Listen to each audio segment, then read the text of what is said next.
ಜೈ ಕನ್ನಡಾಂಬೆ. ಸಮಸ್ತ ಎಲ್ಲ ನನ್ನ ಕನ್ನಡ ಬಂಧುಗಳಿಗೆ ಕನ್ನಡಿಗರ ಸ್ವಾಭಿಮಾನದ ಪಕ್ಷ ಕನ್ನಡ ದೇಶದ ಪಕ್ಷದ ವತಿಯಿಂದ ಶರಣಾರ್ಥಿಗಳು.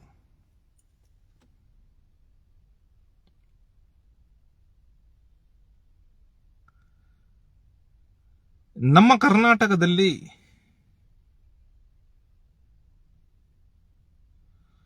ಹೊರಗಿನವರು, ಪರಭಾಷಿಕರು,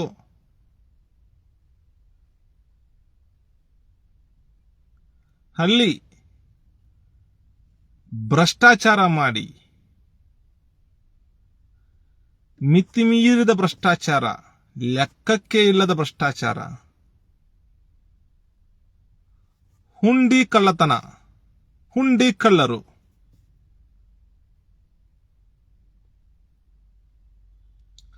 ಈ ಭ್ರಷ್ಟಾಚಾರದ ಹಣ, ಹುಂಡಿ ಕಳ್ಳತನದ ಹಣ ತಗೊಬಂದು ಅಕ್ರಮವಾಗಿ ನಮ್ಮ ಕರ್ನಾಟಕದಲ್ಲಿ ಹೂಡಿಕೆ ಮಾಡ್ತಿದ್ದಾರೆ. ಇದನ್ನ ನಮ್ಮ ಕನ್ನಡ ದೇಶದ ಪಕ್ಷದಿಂದ ತೀವ್ರವಾಗಿ ಖಂಡಿಸ್ತಾ ಇದ್ದೀವಿ.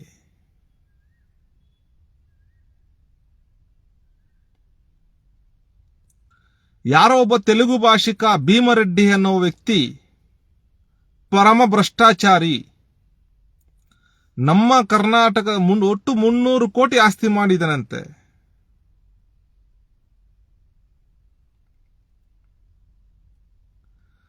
ಅವನ ಕುಟುಂಬದವರು ಅಥವಾ ಶ್ರಮಜೀವಿ ಅವರ ಇನ್ನೇನೋ ಉದ್ಯಮ ನಡೆಸ್ತಾರೆ, ಹಾಗೆ ಮಾಡಿದಾರೆ ಅಂದ್ರೆ 50 ಕೋಟಿ ಸಂಪಾದನೆ ಮಾಡಿದಾರೆ ಅಂತ ಒಪ್ಕೊಳ್ಳೋಣ.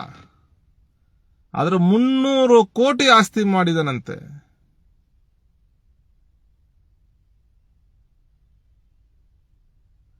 ಆ 300 ಕೋಟಿ ಎಲ್ಲಿಂದ ಬಂತು? ಅದು ಭ್ರಷ್ಟಾಚಾರದ ಹಣ. ಆ ಭ್ರಷ್ಟಾಚಾರದ ಹಣದಿಂದ ನಮ್ಮ ಕರ್ನಾಟಕದಲ್ಲಿ ದೇವನಹಳ್ಳಿ ಅಂತಾರಾಷ್ಟ್ರೀಯ ವಿಮಾನ ನಿಲ್ದಾಣ ಸನಿಹ ಅಂದ್ರೆ ದೇವನಹಳ್ಳಿಯಲ್ಲಿ 43 ಎಕರೆ ಜಾಗ ತೆಗೆದವನೆ. ಮತ್ತೆ ಬೇರೆ ಕಡೆ ಎಲ್ಲ ಬೇಕಾದಷ್ಟು ಆಸ್ತಿ ಮಾಡಿದ್ದಾನೆ. ಹಾಗೆ ನಮ್ಮ ಕನ್ನಡ ಬಂಧುಗಳು ಸ್ವಲ್ಪ ಪ್ರವಾಸ ಹೋಗೋದು, ಸ್ವಲ್ಪ ಸುತ್ತಾಡೋದು ಜಾಸ್ತಿ.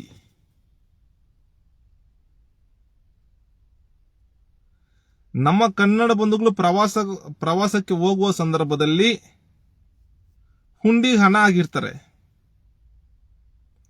ಆ ಹುಂಡಿಗೆ ಹಣ ಹಾಕುವ ಸಂದರ್ಭದಲ್ಲಿ ಆ ದೈವ ಮೇಲೆ ದೇವರ ಭಕ್ತಿಯಿಂದ ಸಮಾಜದ ಒಳಿತಿಗಾಗಿ, ದೇವಸ್ಥಾನದ ಅಭಿವೃದ್ಧಿಗಾಗಿ, ಸಮಸ್ತ ಭಕ್ತಾದಿಗಳ ಒಳಿತಿಗಾಗಿ ಒಳ್ಳೇದಾಗಲಿ ಅಂದ್ಬಿಟ್ಟು ಹುಂಡಿಯಲ್ಲಿ ಹಣ ಹಾಕ್ತಾರೆ.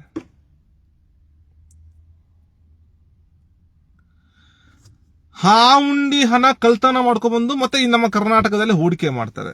ಹೂಡಿಕೆ ಮಾಡಿ ಹೆಮ್ಮರವಾಗಿ ಬೆಳೀತಾರೆ.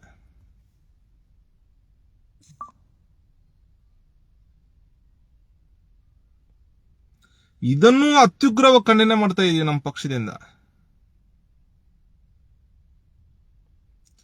ಇಂತಹ ಪರಮ ಭ್ರಷ್ಟಾಚಾರಗಳನ್ನ, ಹುಂಡಿ ಕಳ್ಳರನ್ನ ನಮ್ಮ ಕನ್ನಡ ದೇಶದಲ್ಲೇ, ನಮ್ಮ ಕರ್ನಾಟಕದಲ್ಲೇ ಕೆಲವು ಡಾಂಬಿಕರು ಅವರು ಕೊಡುವ ಎಂಜಲು ಕಾಸಿಗಾಗಿ ಕೈಯೊಡ್ಡಿ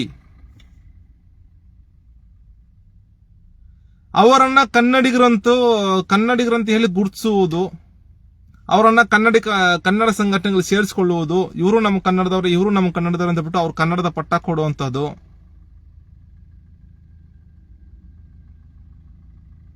ಹಾಗೂ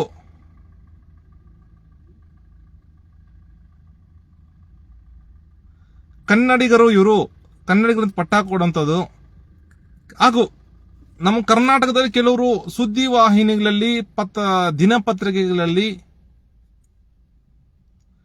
ಪರಭಾಷಿಕರು ಕೆಲಸ ಮಾಡ್ತಿದ್ದಾರೆ. ಇಂತಹ ಪರಮ ಭ್ರಷ್ಟಾಚಾರಿಗಳನ್ನ, ಹುಂಡಿ ಕಳ್ಳರನ್ನ ಇಲ್ಲಿ ಹೂಡಿಕೆ ಮಾಡಿಸೋದು, ಅವ್ರಿಗೆ ಬೆನ್ನೆಲುಬಾಗಿ ನಿಂತ್ಕೊಳ್ಳುವಂಥದ್ದು, ಹಾಗೂ ಅಲ್ಲಿ ಲೂಟಿ ಹೊಡೆಯುವಂತ ಹಣ ಇಲ್ಲಿ ಹೂಡಿಕೆ ಮಾಡಿ ಹುಂಡಿ ಕಳ್ತನ ಮಾಡಿ ಹೂಡಿಕೆ ಅಂತವ್ರನ್ನ ಕನ್ನಡಿಗರು ಪಟ್ಟ ಕಟ್ಟಿ ಅವ್ರನ್ನ ಕನ್ನಡಿಗರು ಬಿಂಬಿಸಿ ಕನ್ನಡಿಗರಿಗೆ ಒಂದು ತಪ್ಪು ಮಾಹಿತಿ ಹೋಗೋ ತರ ಮಾಡೋಂಥದ್ದು.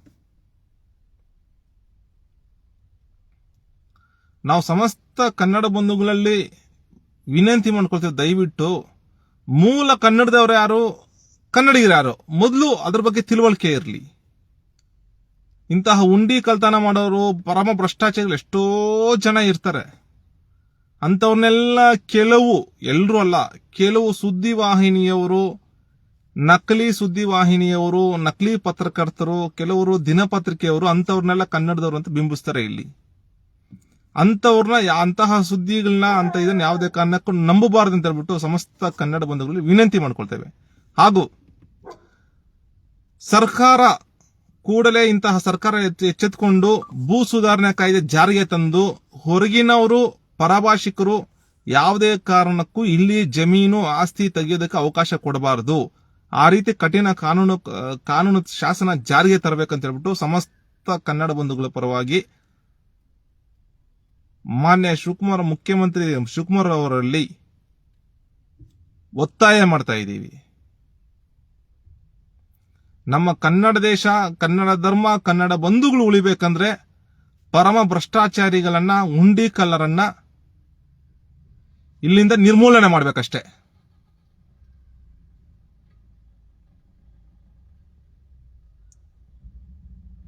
ಇದರಿಂದ ಸಮಸ್ತ ಕನ್ನಡ ಬಂಧುಗಳು ಇಂಥವರಿಂದ ಎಚ್ಚರಿಕೆಯಿಂದ ಇರಬೇಕಂತೇಳಿ ಮತ್ತೊಮ್ಮೆ ವಿನಂತಿ ಮಾಡ್ಕೊಳ್ತೇವೆ.